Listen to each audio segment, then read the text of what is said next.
Hey guys, how's it going? Hope you're doing well. My name is Crown, and today I'm going to read you some very interesting stories that I hope that you're gonna love. And now, without further ado, let's go!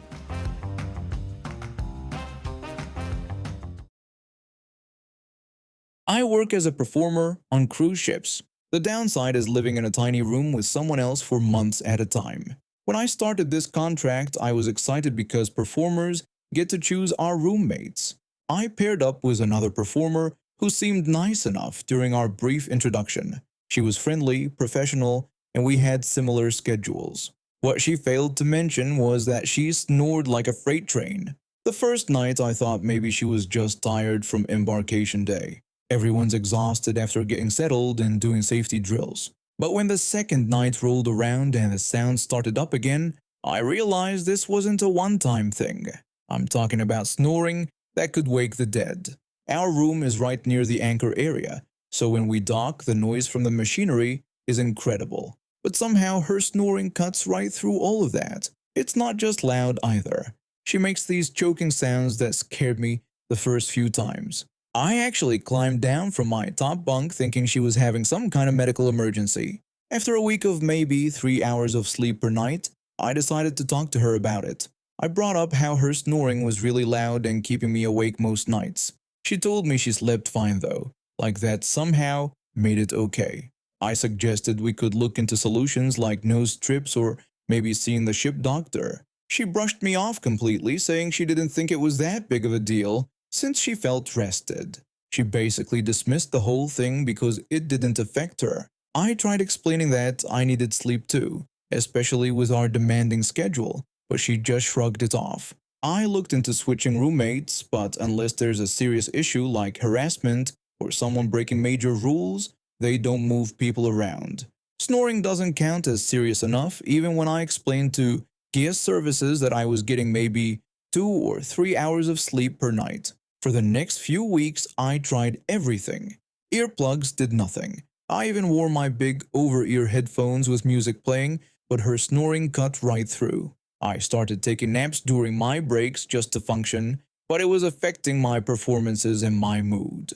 The breaking point came after an especially brutal day. I had been up since 6 in the morning for rehearsal, worked through 3 shows, helped with a special event, and didn't finish until 11 at night.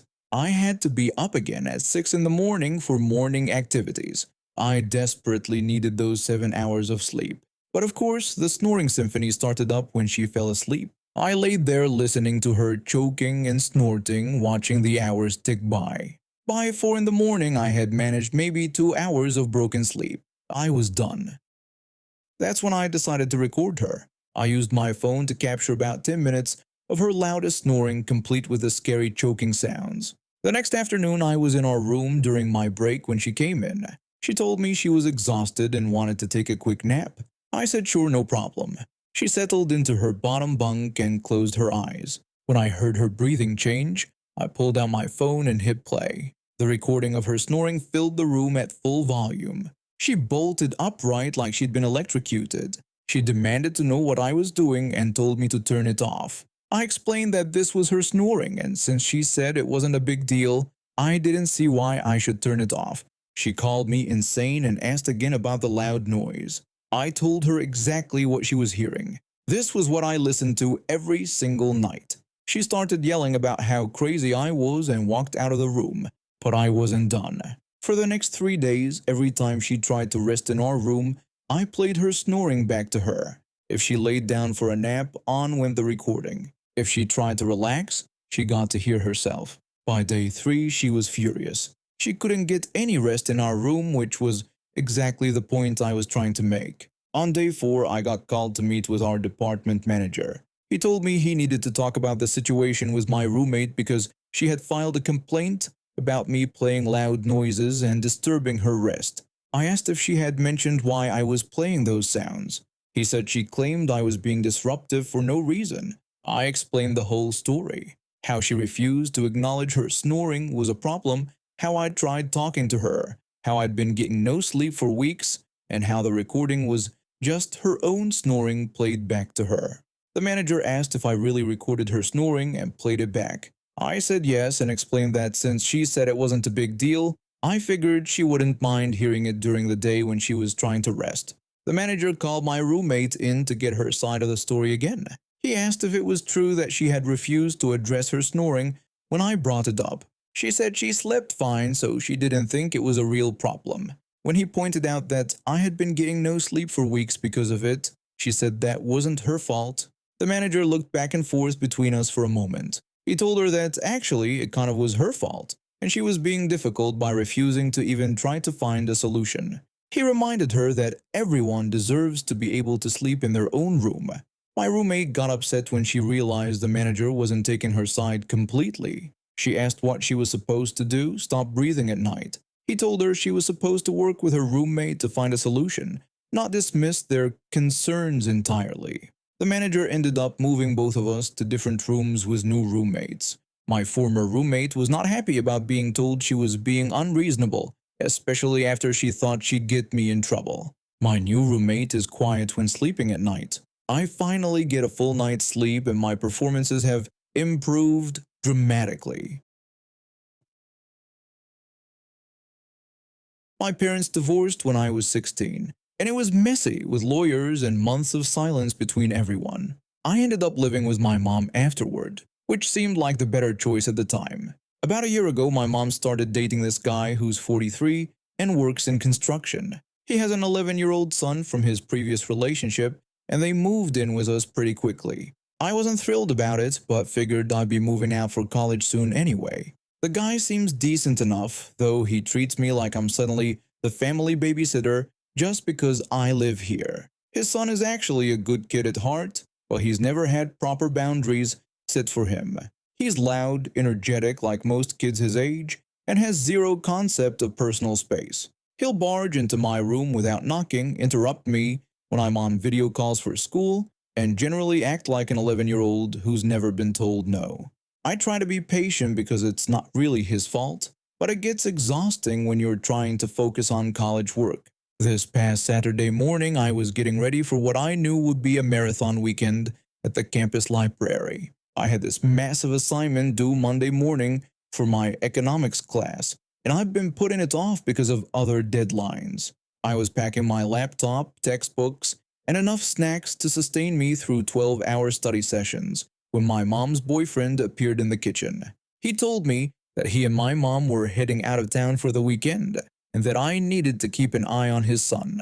My stomach dropped immediately. This was not part of my plan at all. I explained that I couldn't do it because I had to go to the university library to work on a huge assignment that was due Monday morning. I needed to focus completely on my schoolwork. He waved his hand dismissively and said it would be fine and that I should just take the kid with me to campus where he could sit quietly with his tablet while I worked. I told him absolutely not, that I wasn't taking an 11-year-old to my university while I was trying to work on a major submission. His expression started to shift from casual to annoyed. I asked if the kid couldn't stay with a friend or his grandmother or his mom instead. He said it was just one day, and that trying to organize all that stuff with other parents and family would be too much of a hassle. He told me the least I could do was help out. Something inside me snapped. I've been under incredible pressure for weeks with printing deadlines, group work where half my teammates were useless, and professors who seemed to think their class was the only one I was taking. This felt like the final straw. I told him that his son was his responsibility, not mine. I said the kid was not my responsibility at all. I explained that I didn't choose to have a child when I wasn't ready, and that my only obligation right now was to get my degree and move out. The kitchen went completely silent. Both of them just stared at me. The kid looked hurt, and his dad's face had gone from annoyed to furious. He told me fine, but that I shouldn't bother asking them for any favors in the future. I grabbed my bag and headed for the door before anyone could say anything else. I spent the entire weekend at the library, but I couldn't shake the feeling that I'd crossed some kind of line. My phone buzzed constantly with texts from my mom. She wrote that what I'd said was completely disrespectful and hurtful, and that we were family now. She said she couldn't believe I'd spoken to him like that in front of his son. She texted that we needed to talk when I got home. I turned my phone off and tried to focus on my assignment but the guilt was eating at me. Maybe I could have handled it better. Maybe I should have just sucked it up for one day. When I finally came home Sunday night, the house was cold and quiet. My mom was waiting in the living room with her arms crossed. She said we needed to discuss what happened yesterday. I admitted that I was under pressure and had snapped, but I told her that didn't change the fact that springing babysitting duty on me last minute wasn't fair. She said that he was part of this family now and sometimes we all had to make sacrifices. I told her I didn't sign up to be a parent to someone else's kid. The argument went in circles for another 20 minutes before I finally went to my room. I could hear them talking in hushed, angry voices downstairs. The next morning, I found out exactly what kind of favor I wouldn't be getting in the future. My car wouldn't start, and when I asked to borrow my mom's car to get to campus for my assignment submission, she told me I'd have to figure it out myself. I ended up taking 3 buses and barely made it to class on time. That afternoon, I got a call from my mom's boyfriend's ex-wife. She told me she'd been trying to reach him all weekend about picking up their son for a scheduled visit, but he'd been ignoring her calls because he was out of town. She was threatening to involve lawyers again over the missed visitation. It turns out their custody agreement specifically states that if he can't take his son during his scheduled time, the boy goes back to his mother, not to whoever happens to be around. By trying to dump the kid on me, he'd actually been violating their court order. When my mom found out about this, she was livid. Not at me, but at her boyfriend for putting everyone in a potentially legal situation just because he didn't want to deal with proper arrangements. The argument they had that night was loud enough that I could hear it through my bedroom door. She was yelling about how he could have gotten them all in trouble with the courts. She said she couldn't believe he put her son in the middle of his custody issues. He kept trying to defend himself by saying it was just one day and no big deal. By the end of the week, my mom was apologizing to me and her boyfriend was sleeping on the couch. It turns out when you're dealing with custody arrangements, you can't just wing it and hope your girlfriend's son will pick up the slack. I never did get that apology I deserved from him, but watching him scramble to explain to his lawyer why he'd tried to leave his kid with someone who wasn't even technically family was pretty satisfying. I work as a paramedic and I was driving home from my shift at the hospital around 3 in the afternoon. It had been a rough day. We responded to 3 car accidents, 2 heart attacks, and 1 case where a guy tried to deep fry a turkey in his living room. All I wanted was to get home, grab a beer, and watch some mindless television until my brain stopped buzzing. This one street is a quiet residential road that connects the hospital to my neighborhood. 30-mile-per-hour speed limit, tree-lined sidewalks, the kind of place where kids ride bikes and people walk their dogs. I had driven down this street hundreds of times without incident. That day was different. I was cruising along at maybe 25 miles per hour when I came around a gentle curve. That's when I saw it. A full-sized sectional couch sitting right in the middle of the road. Not pushed to one side, not halfway in the street. Dead center. Like someone had just dropped it. There from a crane. But that wasn't the worst part. The worst part was the 3 small children sitting on the couch. They looked like they were between 4 and 8 years old, dressed in matching outfits, just sitting there like they were in their living room watching cartoons.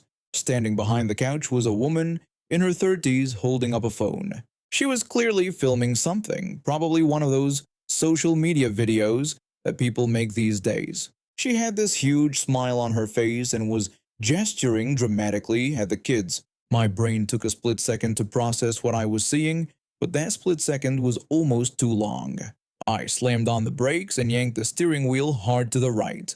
My car skidded across the asphalt and crashed straight into a fire hydrant with a loud metallic crunch. The impact threw me forward against my seatbelt so hard that I saw stars. Pain shot through my chest and shoulder. Water started gushing everywhere from the busted hydrant, soaking my car and flooding the street. I sat there for a moment, dazed and trying to catch my breath. My chest felt like someone had hit me with a baseball bat. I could taste blood in my mouth where I had bitten my tongue. The airbag had deployed and left me covered in white powder. Through my cracked windshield, I could see the woman still standing behind the couch with her phone. The kids were crying now, probably scared by the sound of the crash. But instead of rushing over to check if I was okay or getting her children to safety, she was staring at her phone screen with this annoyed expression. I managed to push my car door open and stumble out onto the sidewalk. Every movement sent sharp pains through my ribs. I could already feel bruises forming where the seatbelt had caught me. The woman finally looked up from her phone and started walking toward me. For a second, I thought she was coming to apologize or ask if I needed help. She immediately started yelling at me about ruining her video. She said she had been planning this Instagram reel for weeks and asked if I knew how hard it was to get all three kids to sit still and look cute at the same time. I was bleeding, my car was destroyed, and she was worried about her social media content. I told her that she had put her children in the middle of a public road and that it was incredibly dangerous. She waved me off and said it wasn't like cars came flying down the street. She accused me of speeding and said I should have been able to stop in time if I was driving properly. I explained that I was going the speed limit and that there's supposed to be nothing in the road except cars. She got even angrier and pointed at her crying children. She said I had traumatized her babies with all the noise and water everywhere. Then she held up her phone and complained that it got wet and cost $800. She actually held up her phone like it was some kind of evidence of my wrongdoing. Meanwhile, her kids were still sitting on the couch in the street, crying and completely forgotten. I told her we needed to get her children off the road and call the police to report the accident. She refused and said she wasn't calling anyone. She insisted that I was the one who crashed my car and that it was my problem, not hers. That's when she really lost it.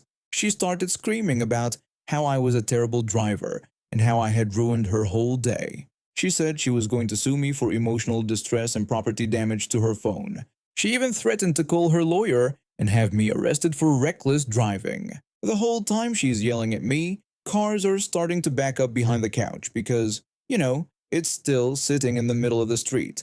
Other drivers are getting out to see what's happening. Someone must have called 911 because I could hear sirens in the distance.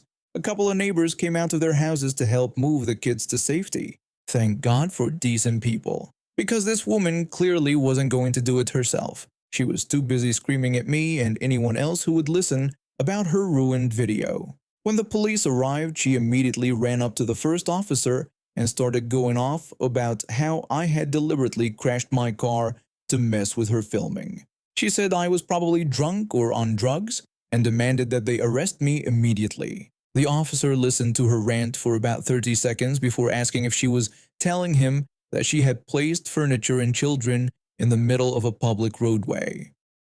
She said she was making a video for her Instagram and called it content creation. She claimed that some people actually work for a living instead of just driving around crashing into things.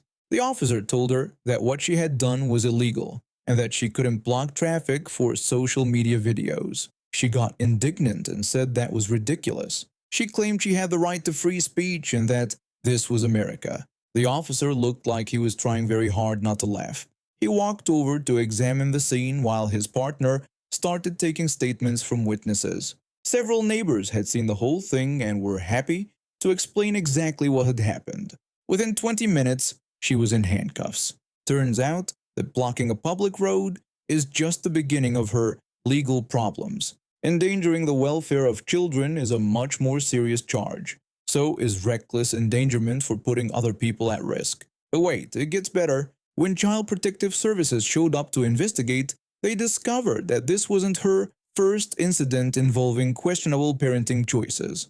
Apparently, she had been warned before about using her kids as props for dangerous social media stunts. She spent the night in jail while her children went to stay with their grandmother. The couch got impounded as evidence.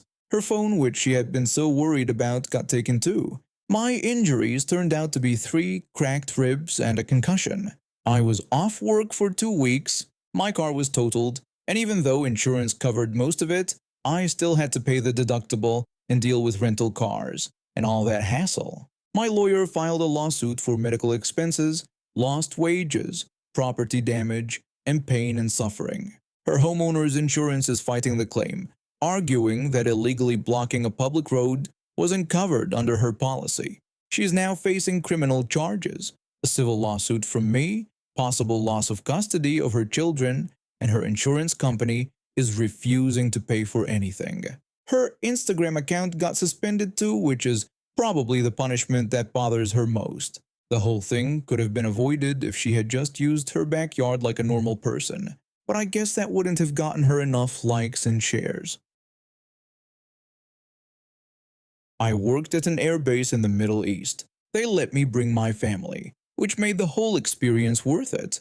We all lived on a company compound about 30 kilometers from the base, and most days I drove my beat-up Hyundai Accent back and forth to work. The car was nothing special, no power windows, no central locking, nothing fancy. I barely bothered locking it most of the time since there wasn't much worth stealing inside. After years of working in that heat and dealing with the dust, you'll learn not to get too attached to material things. The company provided the bus service between the compound and the airbase, but the schedule was rigid. If you finished work early, which happened pretty often, you'd be stuck waiting hours for the next pickup.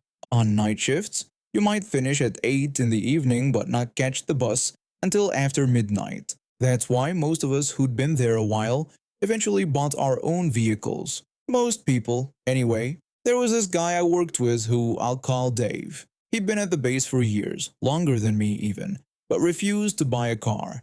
He always had excuses about why he couldn't or wouldn't get his own transportation. Too expensive, too much hassle, didn't trust the local dealers. The list went on. Dave hated taking the company bus too, said it was unreliable and uncomfortable. So instead, he'd hang around after shifts waiting for co-workers to offer him rides. At first, people didn't mind. We all helped each other out when someone's car broke down or needed service. Petrol was incredibly cheap back then, maybe 4.5 pence per liter. You could fill your tank with loose change from your cup holder, but Dave was different. He never returned the favor. When someone else needed a ride, Dave was always nowhere to be found. If your car was in the shop, Dave suddenly had urgent business elsewhere. He took rides from everyone but never gave them back. People started noticing. The thing that made this whole situation more complicated was that I had my wife and daughter living with me on the compound. My daughter was still too young for regular school, only going to nursery a couple days a week.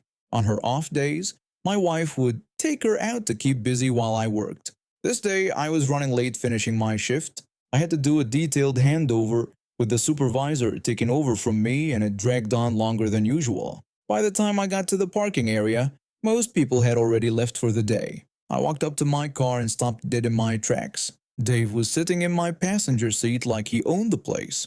I stood there for a moment, trying to process what I was seeing. Then I opened the driver's door and got in. I asked Dave what he was doing in my car. He told me he needed a lift back to the compound. He said it like it was the most obvious thing in the world. No asking permission, no checking if I was even going that direction. He just climbed into my unlocked car and made himself comfortable. I told him he couldn't just get into someone's car without asking. Dave pointed out that everyone else had already left and the bus wouldn't be there for hours. I looked around the parking lot. He was right that most people had gone, but that didn't give him the right to commandeer my vehicle. I explained that I wasn't going back to the compound right now, so he needed to get out. Dave asked what I meant by not going back. I told him I was meeting my wife and daughter at the mall. They'd been at the soft play center all day, and we were having dinner together. Dave stared at me like I'd spoken in a foreign language. He said I'd have to drop him off first, then go meet them. This guy had invaded my car without permission and was now trying to dictate my schedule. I told him no. This was my car, and I was going to see my family. He needed to find another way back. Dave asked what he was supposed to do then. I told him that wasn't my problem. He should have asked someone for a ride before they left, or taken the bus. Dave said that the bus didn't come until late. I said then he should have thought about that earlier. If he'd asked me that morning whether I could give him a ride, I would have told him I wasn't going straight home. Dave tried one more time, saying it was just a quick detour and I could drop him off first, then go meet my family. The compound was in the opposite direction from the mall. It would add at least an hour to my journey, and my wife and daughter were already waiting for me. I refused again and told him to get out of my car. Dave said this was ridiculous, and I was being unreasonable. I asked him if he was serious about calling me unreasonable. He'd gotten into my car without asking and now was trying to tell me where to drive. I told him to get out before I called security. Dave said fine, but that this was unfair. He climbed out of the passenger seat, slamming the door behind him. I watched him stomp back toward the main building, probably planning to wait inside until the evening shift ended and someone else could give him a ride. I drove to the mall feeling angry and shocked. The Soft Play Center was this massive indoor playground that my daughter absolutely loved. When I arrived, I could see her through the window, climbing through colorful tubes and going down slides while my wife watched from a nearby table. My wife noticed I was later than usual and asked if everything was okay. I told her she wouldn't believe what had just happened. I explained about finding Dave in my car and his demands that I chauffeur him around before seeing my own family. My wife asked if he'd just gone in without asking. I said that he'd sat there like he was waiting for a taxi, then had the nerve to tell me I needed to drop him off first. She said that was incredibly rude and asked what he did when I said no. I told her he went back inside to wait for someone else and probably wouldn't get a ride until the evening shift ended at 8. My daughter came running over, excited to tell me about all the games she'd played and friends she'd met. We spent another hour at the Soft Play Center, then headed to the restaurant for dinner. It was exactly the kind of evening I've been looking forward to all day. The next morning at work, word had already spread about Dave's car invasion. Dave had complained to several people about how unreasonable I'd been, but nobody was sympathetic. Most of them had their own stories about Dave's entitled behavior. One co-worker told me that Dave had waited until 8 o'clock the night before, then tried to guilt-trip someone from the evening shift into giving him a ride.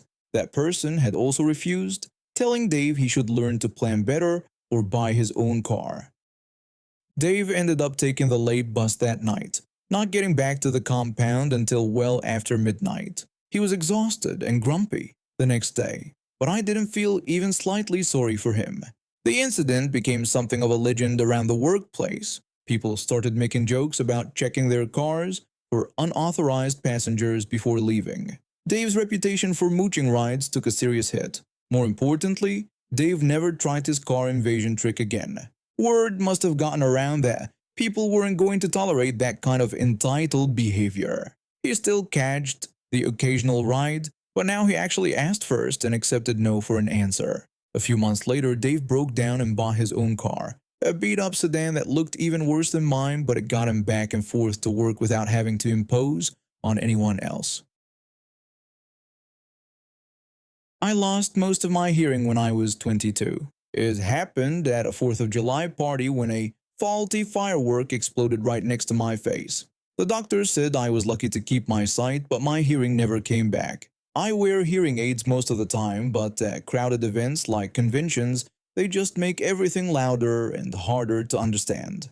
I've learned to read lips and understand American Sign Language when interpreters are available. I can follow sign language pretty well, but I never learned to sign myself because classes are expensive. When Comic-Con came to town this year, I was excited because Bill Nye the Science Guy was doing a panel. I registered for accessibility accommodations ahead of time and got a special wristband that let me sit in the front row where interpreters would be. The panel was in one of the huge convention halls. I got there 20 minutes early to get a good spot. The front row had a small sign marking the accessibility section, but it was sitting right in the middle of a seat. I moved it one seat to the left so I could sit down. This happens all the time at events and nobody usually cares. I sat down and started talking with the person next to me about how excited I was for the panel. We were discussing some of Bill Nye's recent projects when someone grabbed my shoulder hard.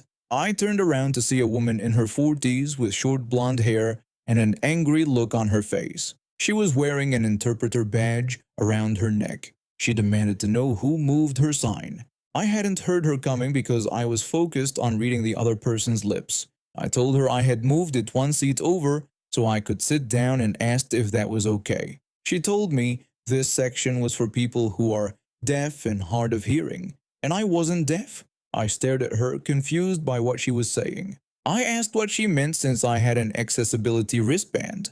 She said I was talking too much to be deaf and wasn't using sign language. She claimed that real deaf people use sign language. I felt my face getting hot with anger. This woman was supposed to be helping people like me, and instead she was questioning my disability. I told her I could speak because I wasn't born deaf and had lost my hearing in an accident 3 years ago. She asked if I had proof of that claim.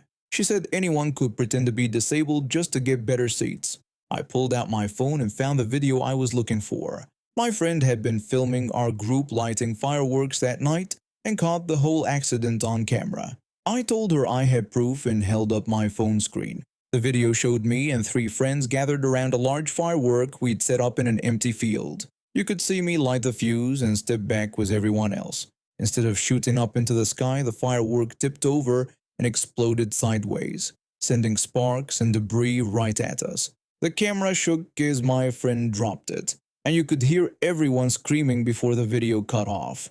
I explained that I could speak because I wasn't born deaf. I told her I lost my hearing in a fireworks accident. I said I was sorry I didn't look deaf enough for her. I mentioned that not all of us can afford to learn sign language, and not everyone who's deaf uses it anyway. Karen stared at the phone screen and her face went pale. She opened her mouth like she was going to say something, then closed it again. The other people in the front row were starting to stare at us. She said she was just doing her job and they had to make sure people weren't taken advantage. I told her that her job was to interpret, not to police who deserves accommodations. I reminded her that I had the proper wristband, was sitting in the designated area, and needed to see her clearly to understand the panel. She didn't respond. She just walked away and took her position on the small stage where the interpreters sat. During the entire panel, she barely looked in my direction, even when she was signing. I had to strain to follow along, which defeated the whole purpose of the front row seating. When the panel ended, I was angry. Bill Nye had been great, but Karen's behavior had ruined the experience for me. I decided to file a complaint with the convention organizers before heading to my next panel. The complaints desk was busy, but when I explained what happened, the staff members' eyes went wide. They said what happened was completely unacceptable. They explained that interpreters are trained not to question attendees' disabilities. They asked me to describe the woman and mention which panel she'd been working. I described Karen and told them which panel she'd been at. The staff member made notes and said they'd follow up. An hour later, I was sitting in the front row of another panel when I saw Karen walk by in the hallway. She wasn't wearing her interpreter badge anymore and looked upset. One of the convention security guards was walking her toward the exit. It turned out my complaint wasn't the first one they'd received about her that day. She had questioned several other attendees about their disabilities and had been removed from the event. The convention also gave me free admission for the next day and a personal apology from the accessibility coordinator. And now we have reached the end of today's stories. Thank you for watching, and see you next time.